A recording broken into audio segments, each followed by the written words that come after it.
Whether it's the Jazz, Utes, Cougars, or Aggies, these guys have got you covered. Time to eat, fellas. You're locked on to Jake Scott and Ben Anderson. 1, 2, 3, move it. On 97.5, the KSL Sports Zone.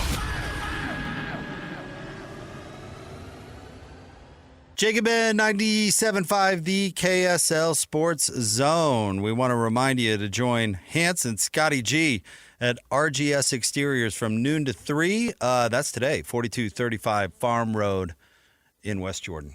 Go hang out with those guys. I do like this song.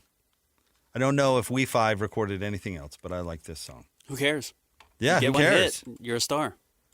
What movie? I thought you were saying who cares to Jake. I was, what? Who cares, buddy? What movie is that where Hugh Grant is making a living off one Christmas song he recorded? It's not Love Actually, right? No. It's the one with the little kid. Yeah, you're right. Love Actually, there is a one-hit wonder. Well, it's an aging star more than, Hugh Grant one-hit wonder movie. Yeah, he's like living the dream. Yeah, he is. He's living everybody's... Music and lyrics. That's what the movie's called? No, it's not. Yeah, the one with Drew Barrymore, right? And No, he's written no. the song. It's a different one. Okay. What is the Hugh Grant movie with the little kid?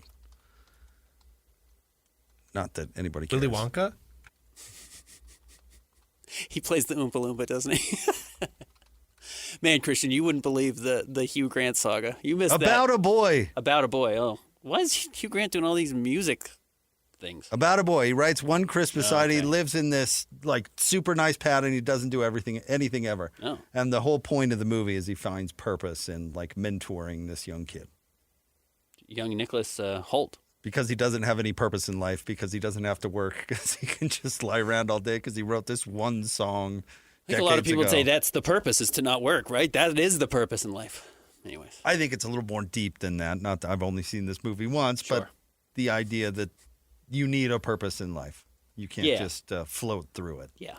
Which does land. But that is the dream. Write some crappy Christmas song that gets played a zillion times every holiday season and just... Told you. Hey, I'll be at the pool. Despite the fact that Dee Snider is known for Twisted Sister, he made all of his money on a Celine Dion Christmas song. Did he really? Yeah, it's like good for Dee Snider. Man, go into that.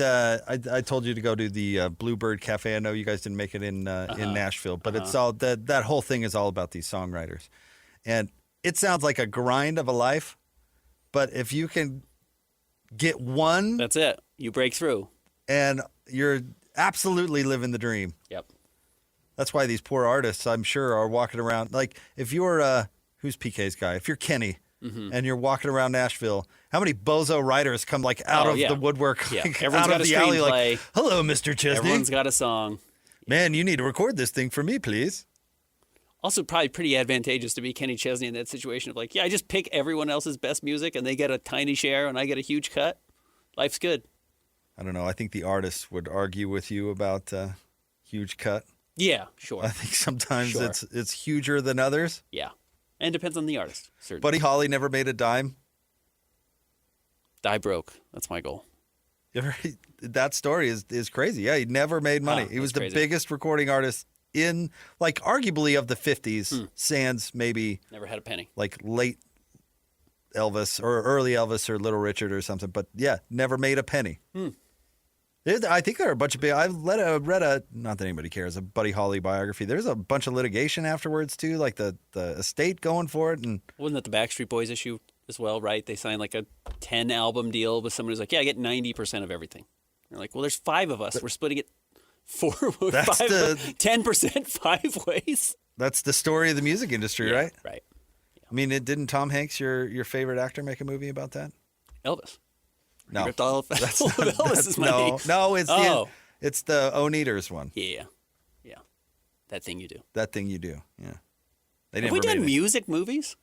Just music, so movies solely about music? Just kind of music movies, not musicals. We've done musicals, just like movies about music, not biopics. We'll have to put that one in the old coffer.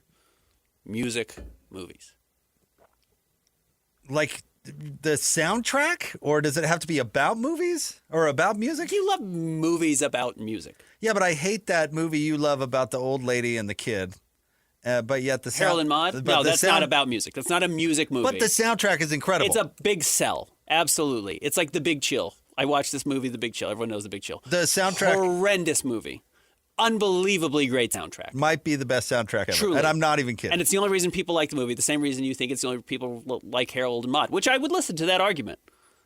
But it's not a music movie. I have not one but 2 copies of that on vinyl. I went to a record store with my buddy Tony, and we were visiting him in Austin, and he was getting into vinyls or whatever. And we go to the record store, and I pick out that record, and I hand it to him. And he's like, dude, what is this? Yeah. Handing me some stupid soundtrack? I've never even seen this. I was like, trust me, man, just get it. Yeah. And then we played it when we got home, and he was like, oh. Yeah, I get it. oh, okay.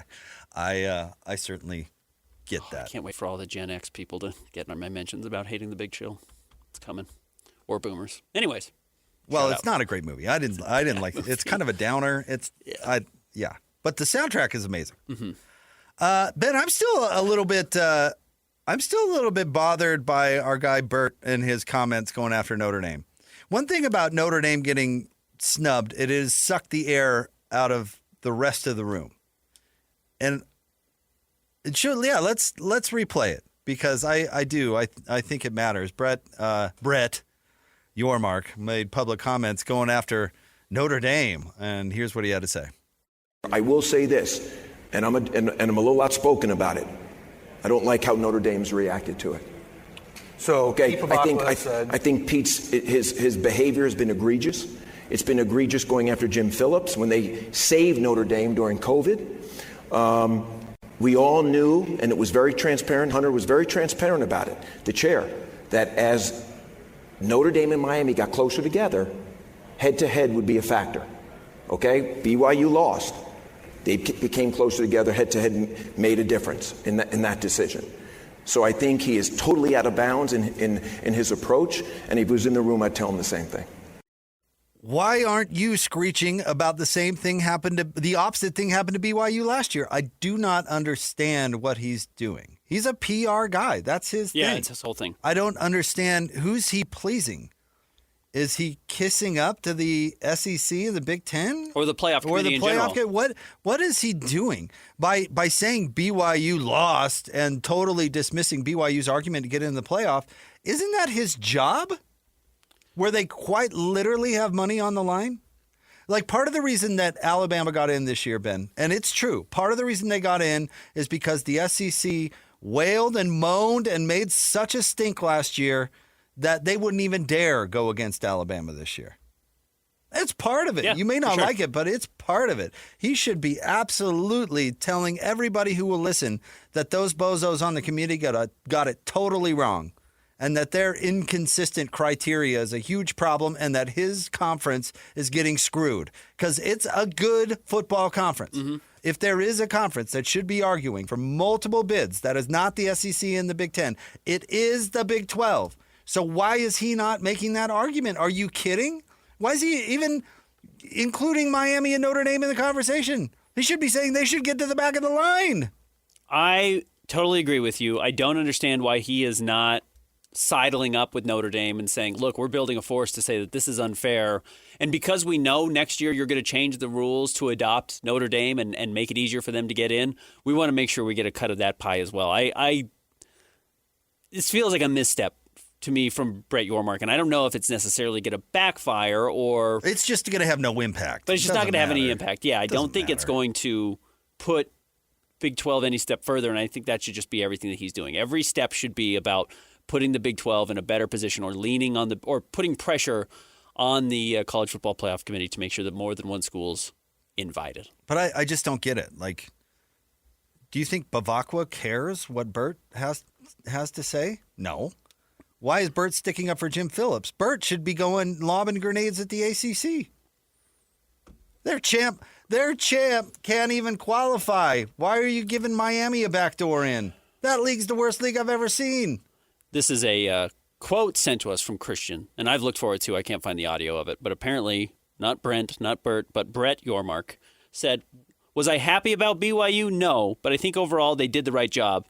Talking about the College Football Playoff Committee. Listen, it's progress over perfection. Oh, my gosh. I actually feel like what happened was a step backwards. So I do wonder what I wonder what happened that he's kissing up to the College Football Playoff Committee right now. Why is he siding with them over Notre Dame? Why is he saying they got it right and this is progress when it's clearly not? Because if you're kissing their butt for the benefit of the doubt, listen, they've screwed you twice. And they will do it again and next they will year. do it again. Yeah.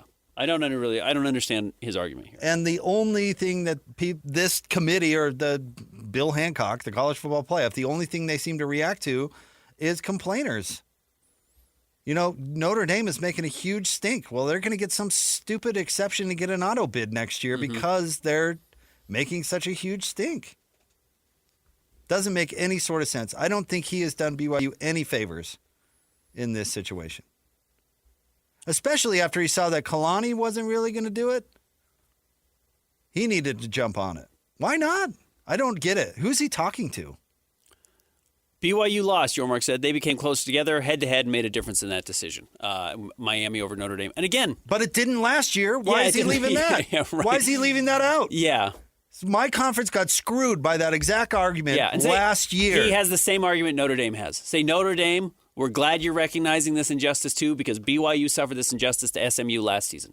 Except for they beat SMU. Yeah, no, right, exactly. Yeah, exactly right. Notre Dame lost to Miami. Sure, that's an even better point. They beat SMU. So, yes, if head-to-head matters, and it did this year, why didn't it last year? And yes, well, Notre Dame, I think, has a just argument having won 10 straights and 10 straight games. Notre Dame does not. They should be left out. It should matter. Head-to-head should matter. I totally agree with you, but he can say they should be in over Alabama then, at that point. Or why on earth would he concede that either Miami or Notre Dame should get in? Miami didn't have an auto bid. Right. And didn't have a better resume than BYU? No. No, I'm with you. Why would you ever concede that? No, he is siding with the College Football Playoff Committee, and I'm, other than kissing up, hoping that they'll pat you on the back next year for kissing up to him, kissing the ring, I'm not really sure I understand what this decision is. Which is it's a weird misstep. He's generally been pretty good at this. Jim Phillips played Notre Dame, Miami on repeat for 48 hours. You don't think he was advocating for his league? Yeah. It's a crime that the ACC was included in this. I know people are bent about Tulane and Jimmy Madison. They shouldn't be bent about Tulane and Jimmy Madison. There should be an inclusion of the lesser conferences. There should be. Uh-huh. And if the ACC can't sack up and have a champion that is worth a dang, that's the problem. Yeah. The problem isn't the Sun Belt and what's the other one? American? Yeah. That's not the problem. The problem is the ACC. So why do they get the benefit of the doubt and get a team in? What a joke. Yeah, their third-place team gets in. The third-place ACC team gets in over the second-place Big 12 team that had a better record. Miami lost to Louisville and SMU. Yep. BYU lost to Texas Tech twice, once in the conference title game. Yep. Why on earth would the commissioner be conceding anything like that? Yeah. That's crazy. Yeah, why does he have the ACC's back? And I get the ACC and the Big 12 are more closely aligned than they are to the Big 10 or the SEC, and maybe he's trying to find an ally there. But no, you should be fighting the SEC and the Big 10 to get one of their spots or two of their spots versus trying to say, I can't believe Notre Dame's trying to get an ACC spot. That doesn't make any sense to Dude, me. he should, Brian Santiago, or even the president of the dang university, should be on the phone to Bert right now saying, hey, we're propping up your crap league, and you can't even go to bat for us? Yeah. We're at the top of your league in both sports. And you can't say, oh, I think this BYU team's pretty good. And I do think the ACC needs Notre Dame. I do think the ACC needs to keep that relationship tight. Not that they won't survive without it, but in a league that's not doing anything particularly well on or off the field, having at least a loose affiliation to Notre Dame is valuable. By the way, I hear national people talking like Notre Dame would even consider putting, or the Big Ten would even consider letting Notre Dame park its sports in the Big Ten except for football and do that ACC deal with the Big Ten. I can't believe people are even bringing that up. One, Notre Dame wouldn't do it. Two, the Big Ten wouldn't do it. And if either side would, guess what would have happened, Ben? They would have done it in 1998. I would have thought so. But it's 2025. Agreed. It goes back to our conversation about Utah selling for $500 million. They did it because they have to. Notre Dame doesn't have to. No. They don't have to do any of these things. Not sell their school. I mean, they don't have to join a conference if they don't want to. They don't have to do anything. Not as a football school, certainly. Nope. And if the Big Ten can't handle that, well, Notre Dame's not going to be in the Big Ten. Yeah. And that's been the problem with Notre Dame in the Big Ten for 40 years. Right. Longer. Yeah. because it makes so much sense. Everything else makes sense. Makes geographically. the teams they play, all of it. Yep. History. Yep. But this is I'm holier than you. I'm using that term loosely. Yeah. We're the bigger brand. We're the bigger whatever. So deal with it. There's part of that with Notre Dame. Obviously, That's look at their behavior. More than part of it. It's all of it. Look at their behavior now. Yep. God, I hate the college football playoff. This is so stupid. Bring back the BCS. Bring back the computer polls. Man, I'm saying put the top 4 teams in. Win your conference title. ACC, Big 12, SEC, Big 10. I get the ACC stunk this year. Fine. Then you get to beat up on Duke. You get to embarrass the ACC there, and they don't get a big a share. Fine. And I'm sorry if you're punishing Tulane and James Madison in that situation. That's not particularly fair. But all you've done is bring in 6 or 7 more teams to complain that they got the short end of the stick, and they didn't. All right, What You Got Wednesday is coming up next. Jake and Ben, 97.5, the KSL Sports Zone. Who's got it better than us? Your home for the best sports coverage in Utah. You're listening to Jake Scott and Ben Anderson on 97.5, the KSL Sports Zone. What you got Wednesday? What's the deal? Jake's got rules, Ben's out to steal. Bozo takes their spinning around. Flush it down, flush it down. Emo skater Ben with a devious grin. Jake and Ben, 97.5, the KSL Sports Zone. Join Hans and Scotty live coming up on Friday from noon to 3 at The Grill, 2264 South Main Street in Nephi, hanging out with the good folks at Bar W Beef. It is time for What You Got Wednesday. If you're new to the show, Ben and I go head-to-head every Wednesday with 2 5-selection drafts, one sports-related, one not, and then we put it out online for a vote. What happened last week, Christian? Last week, most desirable jobs in college football. Jake won 75-25. Boo! Most overrated actors. Jake won Boo! 58-42. Boo! Another sweep. Wow. So Ben gets the first pick in both drafts today. I have bad news. I think I lost my dry erase marker. Someone lost mine, it looks like. So, we're SOL. Mine was in my backpack. How did someone get in my backpack? All right. Neither here nor there. I guess there'll be no visual aspect of this. My marker attached to it. How can we lose that? That's the point. God, I hate our coworkers. All right. What's today's sports-related draft? Oh, man. Okay, so in honor of 2025 coming to an end, we're going to revisit the past quarter century and pick the best local athletes. Best local athletes. Since 2000. Is there an obvious number 1 pick?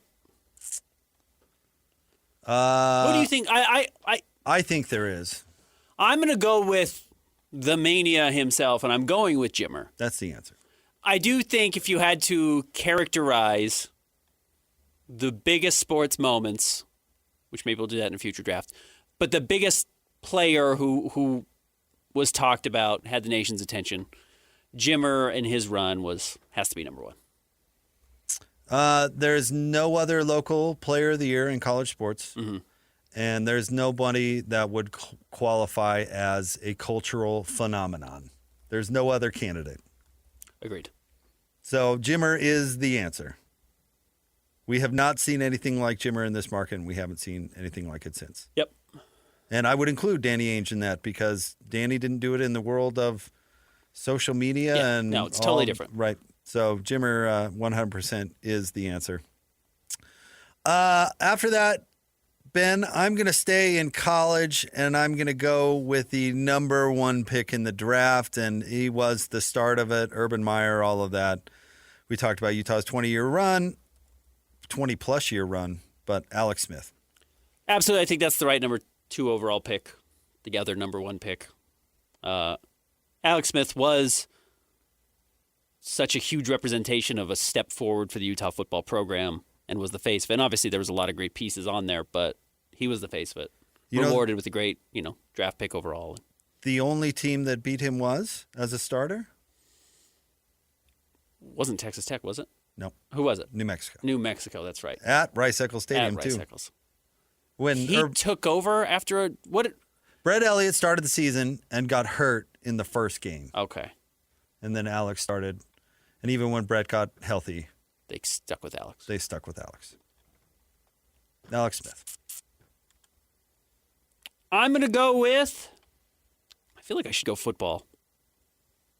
I'm trying to not overthink this. I'm going to go Jazz. I'm going to go Donovan Mitchell. Donovan Mitchell was just a huge name. He was a fan favorite. Truly unique in the history of the Jazz as far as like the level of excitement I thought he brought as a player. Was pretty beloved for a while there, even though not a great ending. I wanted to go football, but I think it's got to be Donovan. Yeah, okay. Man, I'm thinking which direction to go here. I mean, he was the number 1 pick in the NBA draft. I'm going to go with Andrew Bogut. I think that's totally fair. He had a Sweet 16 run at Utah. I mean, it was kind of the last gasp of life for a while in the Utah basketball program. And to have the number 1 pick in the same year for both football and basketball is certainly something. Never happened before? Nope. Or since. And was a very good NBA player. Made an all-NBA team, never made an all-star team, made an all-defensive team, won a championship. He didn't end up being Chris Paul. He didn't end up being Darren Williams. Was probably better than Marvin Williams, the number 2 pick that year, and was a really good player. Andrew Bogut's a good pick. I'm going to go with, I'll go Utah football, and I think I have to take Eric Weddle. I think just, not maybe the biggest name during his college tenure, though certainly very good. Turned into a great NFL player. He's become a fan favorite locally. I think this list has to include Weddle. Interestingly enough, he was on the Fiesta Bowl team, but not the star. Mm-hmm. And then he graduated before the Sugar Bowl, if memory serves, right? I think you're right. So he didn't actually represent the best of Utah football. he had his glory years when Utah wasn't exactly good because they were good, not great. Yeah. They were, 500 or a little bit above the first 2 years of Witt's tenure, and then in 07 took a step, and then 08. But for some reason, he's synonymous with it. A little bit the same way Keith Van Horn is synonymous with the Utes making the Final Four, and he was not on that team. He was not. Yeah. No. So, yeah, kind of interesting that way. All right, Benjamin. Man. I'm debating. Well, I can tell you what I'm debating later. I'm going to take Max Hall. Okay. Wow, Max Hall. Huh. Okay. He won more games than any other BYU quarterback of the era. I mean, you can say Zach Wilson was the second pick, but he didn't really earn that at BYU. He had the COVID year where he looked okay, but really did it with a throw on a video. I don't. For what they did, like Max Hall's years at BYU were super exciting. They won 10 games. Every year he was a starter, and they were top 25 teams. Max Hall. Okay. Yeah, if we're going best player, I think that's a very reasonable decision. I think that's very reasonable. I think I have to go with Damian Lillard, who's been the best local player probably in the pros. I mean, he's a surefire first ballot Hall of Famer, and we don't have another player that's come out of the state in any sport that is in that conversation. Dame could be the number 1 overall choice, except for he played at Weber State. And that's no knock on Weber State, but, the love for him that developed once he got to Portland is different than even what he had in college. So. I will say Darren Williams. Okay. I think Darren's era with the Jazz will be looked upon more warmly than Donovan's when it's eventually said and done. Darren's willingness to come back is different than Donovan. Donovan will not come back. Well, Darren went to the conference finals. Huh? And yeah, on the floor he was great too. On the floor they accomplished more than Donovan and Rudy did. And I think the Darren Booz era will be looked upon more warmly than the Donovan Rudy one. As we get 5, 10, 15 years away That's from what I'm it. saying. I think you're right. Yeah, I think that's totally fair. I don't think you're wrong. This is my last pick. Boy, there's a lot of good names on the board here. I'm going to go a little bit outside the box. I'm going to go with Michaela Skinner. Talking about a gymnast who ended up, representing the country at the Olympics and was a very good gymnast. Obviously, the Red Rocks have been legendary for my whole life, so I'll go Michaela Skinner. I'm trying to decide how outside of the box I want to go here. On my last one, I'll take Haloti Nada. Oh, okay. High school athlete. Highland High. Yeah. Mr. Grable's class. I wonder if he remembers old Mr. Grable. And then ducked the Utes and Cougs to go to Oregon, and then is a Hall of Famer himself, Super Bowl champion. Loading up. Yeah, maybe not make the Hall of Fame, but he's in the conversation. We'll see. All right, recap. Ben had the number 1 overall pick. He went Jimmer Fredette, Donovan Mitchell, Eric Weddle, Damian Lillard, and Michaela Skinner. Jake went Alex Smith, Andrew Bogut, Max Hall, Darren Williams, and Haloti Ngata. Rudy. I mean, Rudy is going to the Hall of Fame. Rudy, I think Donovan's probably going to get there. Because the NBA, everyone makes the NBA Hall of Fame, but Rudy's like a lock to make the Hall of Fame. I had to pick between Rudy and Darren, and I picked Darren. I think that's totally fine. Taysom Hill. I didn't pick Taysom Hill because of the era he played. And he didn't win as big as Max Hall. Not even close. Luke Staley. He was in the 90s. 2001, he wins Doak Walker. In 01? Oh, yeah, under Croton. Nate Orchard. Yeah, also a fellow Highland alum. Star Lotulelei. It's hard to forget how big of a star he was. So Next. This one, it sounds funny, but we're going to go with things that are dying in our culture in honor of The Golden Globes. Or the nominations are out. which I am more into the award shows this year than ever before because I think my sister-in-law, knock on wood, might get a big award or nommed, so we're excited. But Well, not to downplay her achievement. Sorry, Ben. yeah, no. And they don't do costume design in Golden Globes, so that's fine. Knock the Golden Globes all you want. All right, Ben has the number 1 pick, and this is so broad, I don't think there's... Things that are dying in our culture. I'm going to go with appointment television. Okay. That used to be it. I remember the shows I would watch with my mom. I remember the shows I would watch myself. I had to be home at a certain time of day to be able to watch a show, and that simply does not exist anymore. In fact, it's more likely someone brings up a show. You brought up a show on Netflix right now that I'd never heard of, that I would like, designed for people like me that I'd never heard of before. And now it's great. I'll watch it, but I don't have to go anywhere to watch it or set up time. It'll make time for me, so appointment television. I'm going to stay, I mean, maybe a lot of these, since we're talking culture, are going to be Hollywood and that sort of thing, but A-list movie stars. Okay. There are very few A-list movie stars anymore. First of all, you used to have A-list movie stars to open movies, and they don't even care about that anymore. Right. So, I mean, you can think of your boy Chalamet, right? How many A-list movie stars are there really out there anymore? I don't know if there are any millennial A-list movie stars. Like if you signed George Clooney in 2002 to open any movie, Right. You make your money back. you're open it. Like if you've looked this year, you probably follow this stuff closer than most people, but like Julia Roberts, Sydney Sweeney, all these formerly A-list stars, The Rock opened movies this year, and they all bombed. Yeah, Brad Pitt, nobody saw F1, but it also didn't open. You know, it had some opening. But most of the stuff now, the movie star, it doesn't really matter. Well, and to link this whole conversation, one battle after another, which probably is going to win Best Picture at the Oscars and Golden Globes, led by Leo, is going to lose $100 million.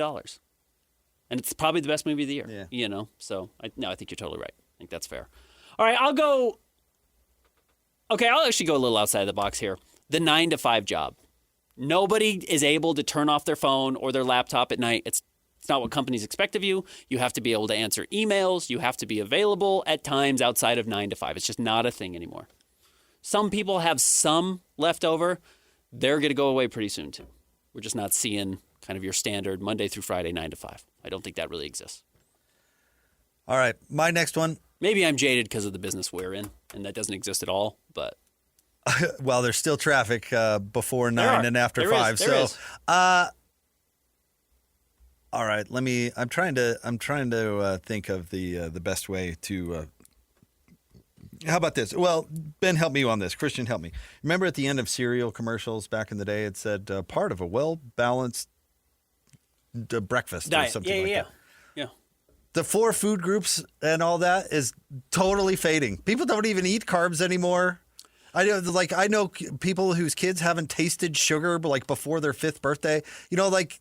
They did figure out that the food pyramid was just absolutely wrong, right? Everything about the food pyramid was wrong. Everything they taught us about food and a well-balanced diet as a kid is basically faded from the culture, right? You're right. I think maybe it's almost hard to putting describe it. Putting a well-balanced diet makes it sound healthy, and that's not what I'm trying to say. No, it was like there was a general cultural diet. Yeah. We had a cultural diet as a community. Now, I actually think a lot of it is because we have had had such a huge influx of foreign food and really good foreign food that has made it into every culture, and it's easier to make at home, and you can watch YouTube videos or TikTok, and everyone can become a really good cook. It's not that hard anymore. But you're right, kind of the standards People are gone. don't eat bread anymore. You're right. Yeah. No, I'm with you. I've cut way down on bread and all the things. Do you I used remember to eat. when eggs were good for you and then bad for you and then good for you, bad for you? And cholesterol. Where are we now? Yeah, I don't know. yeah. We even went back and forth on cholesterol. It might There's be good cholesterol. like the consensus American diet. I think that, and I hate to it's almost too wordy to get you votes, but I think it's a very good answer. Yeah. So, what do you think? Consensus American diet, You can say well-balanced diet. standard American diet? Well-balanced diet. Yeah, I think the well-balanced diet. I think it's a good pick. I might have picked it fifth. It's not on my board. Well, this is a really random You're thing. right. It is. It's broad. I will go less broad, and I will go with something that it is truly weird when you see them, and that's the payphone.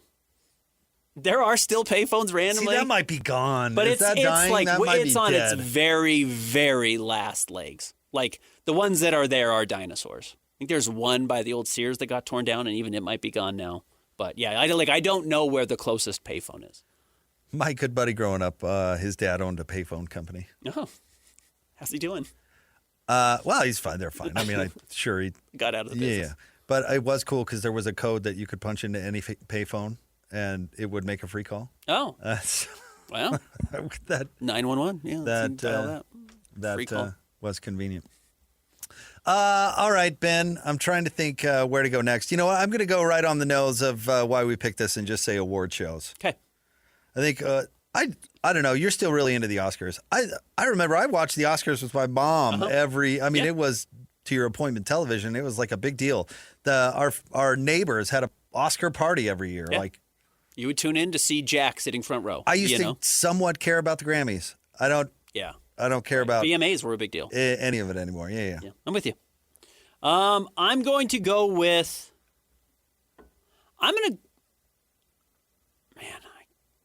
I'll go with the idea of experts. We don't trust experts anymore, whether it's science or teachers or professors or whatever it is. People I think we used to consider as experts in the community, we undercut them because there are so many voices coming back immediately, whatever comes out. So I'm going to say the death of the quote-unquote expert has happened in our society. All right. I'm going to go. How about this? You guys, well, you tell me. Fairness in college football. Sure. Dying. We don't care about fairness anymore. Yeah. Sports, not equality. But it's not fairness in every fairness. sport. It's specifically Football college fairness. sports. Yeah. Yeah, I I'd think say that's fair. basketball. Yeah, I'd say any of college that. sports fairness. Fairness in college sports. I think that's totally fair. Christian, what pick is this for me? This is my last pick? Final pick. Oh, man. I better do a good one here. I will go. I hate to just piggyback off of kind of what you've been saying. I'm just going to go with big movie releases. Unfortunately, there are still some. You might get 2 a year where it's kind of talked about that a big movie is coming out.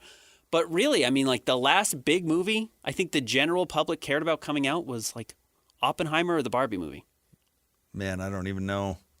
Like Maverick is what I would say. Yeah, Maverick was a huge one. And that was post-COVID. It was like a big deal that was coming Yeah, they out. said it saved the movie industry. I don't know if it saved it. I think maybe it was just a And last gasp. if you're paying attention to Netflix buying It's gonna Warner ruin Brothers Hollywood. or Paramount, like that is gone. The big movie release is going to go away. And it already is. I mean, it's. I still love certainly going to the theater. I looks try like and go as much as I can, but it's not what it once Okay, was. this one will get me no votes, but I did notice this last time I was buying a car.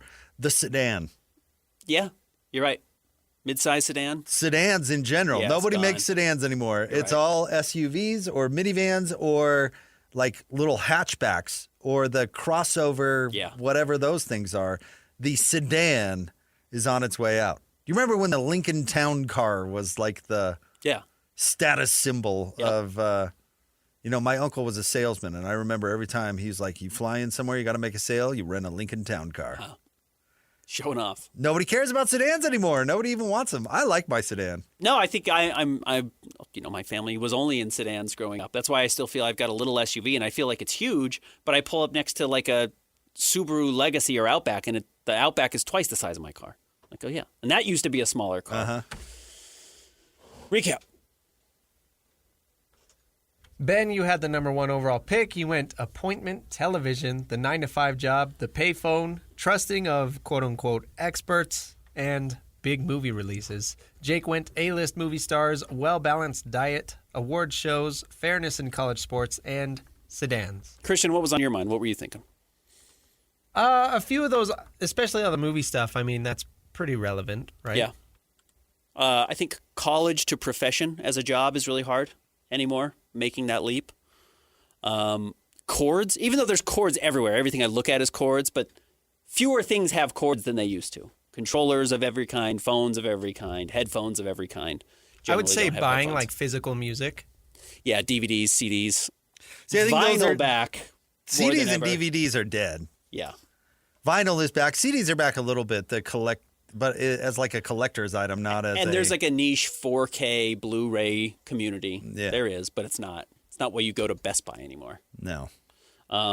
Letter writing. Was Blu-ray ever even part of the culture? I put that in Laserdisc. So it has, the 4K people have come back, and there is the same way vinyl people exist. Okay. There is a group of that.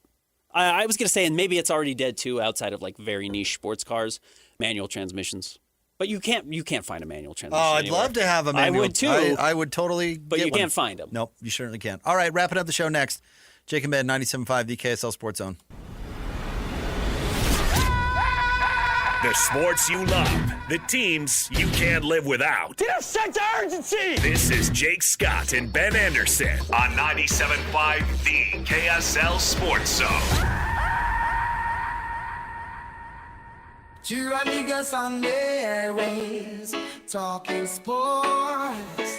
They got it made Jake's and also loves his tie-dye. Ben's got style with his scarves. Oh my.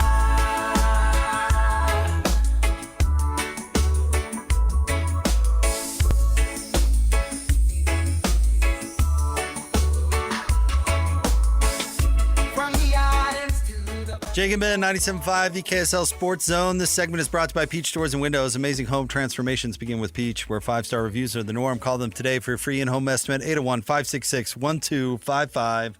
Peach Doors and Windows. Also want to remind you about the Hercules Hero of the Week. Got to hang out with some of the folks from Hercules last night, which was great.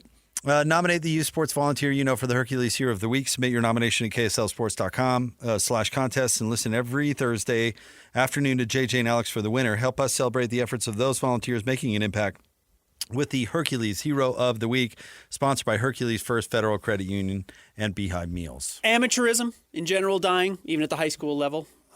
You are seeing high school kids starting to pick up sponsorships and NIL deals and, agreeing to shoe deals, et cetera, et cetera. So that's certainly something that is dying in the culture. No question about it. Referring to our What You Got Wednesday in the last segment. Where are you at on leaked recordings of people? Oh, I love it. Yeah. Are you good with it? Morally speaking, you're all right with it? No, and in fact, as somebody who does this quite often, I have to tell somebody. Like, I interviewed an artist. The jazz basketball thing was on display during the Cup games recently, and I called him and said, "Hey, just so you know, I'm recording this." And I talked to some people. Yeah, I have to play above. What's the word I'm looking for? Above the. I don't even know what word I'm looking for. I have to make sure I'm not playing underhanded here, recording people's conversations. Well, Pat Kraft, the athletic director at Penn State, was talking to the football team. Uh-huh. And someone recorded it and then leaked it. Uh-huh. And then he had to apologize for it at the introductory press conference for Matt Campbell. Now, I'm not really comfortable with leaked recordings either. However, I do find this interesting because he spits some truth and puts a lot of other universities on blast. Okay. Which is kind of funny. Here's the quote from the recording. I'll just read it, and I'll have to censor some of it later on. He says, "I want you all to know this too. If I don't get this right," speaking of the coaching hire, If I don't get this right, my career is over. Understand that. If I don't hire the right person, my career is over. So it's very serious to me. If I don't hire the right person in 2 years, they will fire my ass, and I don't get another AD job. How could you bleep up Penn State? Yeah. And then he goes on to say, Michigan bleeping stinks, bleeping joke, cheated their bleep off. Whoa. And then it says, that's real, by the way, what they did. And he says, Oregon? Bleep quarterback was shaking in overtime, but we have to win those bleeping games, and it comes with you guys and a plan and a strategy to go and bleeping beat Notre Dame and Marcus Freeman. Bleep them, and then go and beat Ohio State in the national championship game. In another part of the recording, he also called Oregon, or basically Eugene, quote, a bunch of expletive weirdos. And then that was leaked, and he had to apologize. And Dan Lanning actually responded to it in kind of a funny way. Let me bring that up. Dan Lanning, the head coach of the Ducks. I just think you kind of have to assume that you're going to be recorded, especially if there is more than one person there. Lanning said, no response. Pat's trying to do the best job he can for Penn State. But I heard it. It was good, unquote. I had the same somewhat dilemma, and I got asked about it in my mailbag, so I wrote about it, and it's up at KSLSports.com right now, of what should Jazz fans make of the Will Hardy viral video of him yelling at his team to bleeping play harder. And it wasn't just that. What was your response? The fact that he did it in public makes it fair game, right? And that actually, if you've been to a lot of games, it's not uncommon. In fact, as we said, Jerry Sloan could, lace it together with the best of them. So this is language that is, I guess, appropriate in that environment. It's not something I would ever say to you or anything like that, but it's not uncommon that happened there. But I also felt a little weird to be behind a bench recording it with a phone and tweeting it out. It did irk me for some reason, even though I think it's totally legitimate. Will Hardy's, it goes back to your New York Post. If you don't want it on page 6, don't do it. Like if Will Hardy doesn't want that to end up on video, he did it in front of 20,000 people.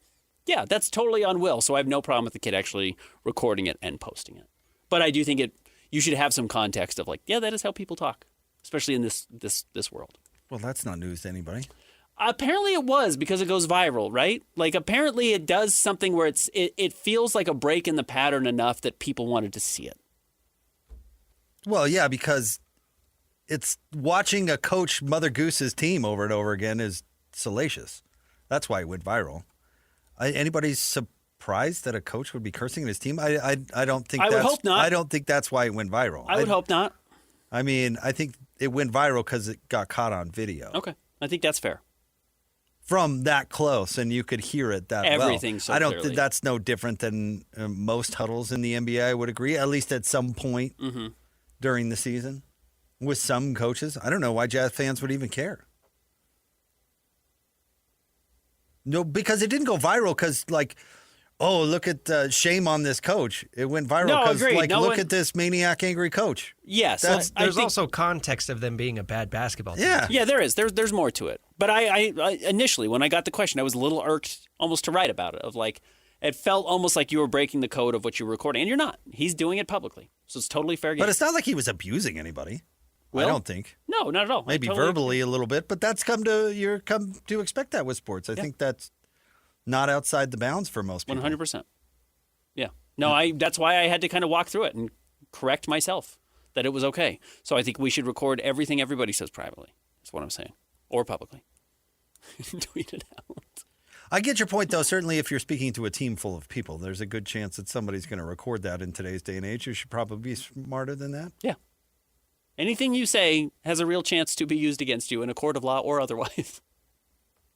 I mean, all this AD had to say was, there's a lot on the line here, and we're not that far away because we don't think we're that far behind Oregon or Michigan or Ohio State or whatever message he was trying to get across. I do love that he threw out there that Michigan cheats their cojones off, and that's real. That's pretty funny. And again, as we all know, but again, until you actually hear somebody say it, you kind of have to have some doubt that maybe it's the truth. But I just do love that these people and teams all hate each other. Jim Harbaugh put a mustache on some bozo and sent him out to spy on the other team. Yeah. And Brett Yormark can't wait to go out and go after the Notre Dame AD. They really do dislike each other, and they can't wait to voice it. They usually have some decorum, and sometimes it fades away. All right, Hans and Scotty G are coming up next. Stay tuned. We'll talk to you tomorrow on the Jake and Ben Show, 97.5, the KSL Sports Zone.